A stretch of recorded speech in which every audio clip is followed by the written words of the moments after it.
Class first. Subject है आपका हिंदी व्याकरण। तो चलिए बच्चों, आप भी अपनी अनुपम हिंदी व्याकरण पुस्तक खोल लीजिए और इसमें देखिए अध्याय 2 जिसका नाम है वर्णमाला।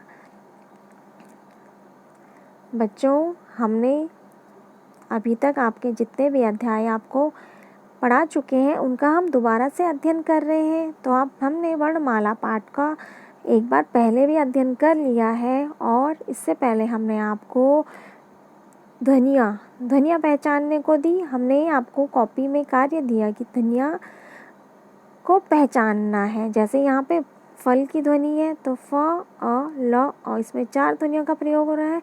तो इसी तरह हमने आपको शब्दों को के माध्यम से ध्वनियों को पहचानने का कार्य दिया था। अब आप बच्चों इसमें देखिए, यहाँ पर है वर्ण।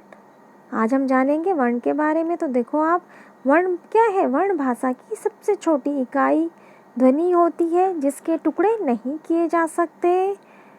और फिर है इसमें वर्ण के प्रकार। वर्ण 2 प्रकार के होते हैं। पहला है स्वर और दूसरा व्यंजन।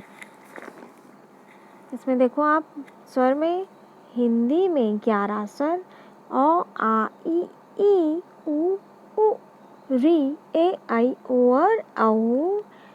फिर है इसमें व्यंजन हिंदी में 33 व्यंजन होते हैं जो हैं क से ह तक।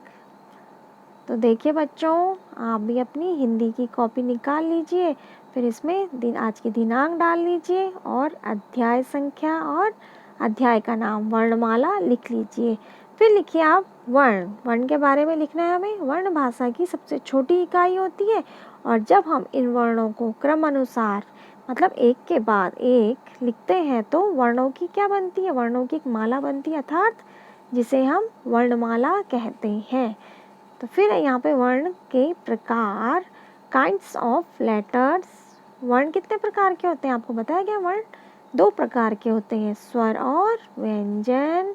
स्वर, हिंदी में स्वरों की संख्या 11 होती है जो है अ से और औ तक। और व्यंजनों की संख्या 33 होती है जो क से और ह तक है। तो बच्चों, आज आपको अपनी कॉपी में स्वर और व्यंजन लिखने हैं। तो चलिए बच्चों, आज आप अपनी हिंदी की कॉपी में 11 स्वर और 33 व्यंजन लिख लीजिए। तो चलिए बच्चों, यह कार्य आप अपनी कॉपी में कर लीजिए। ओके बच्चों, थैंक यू।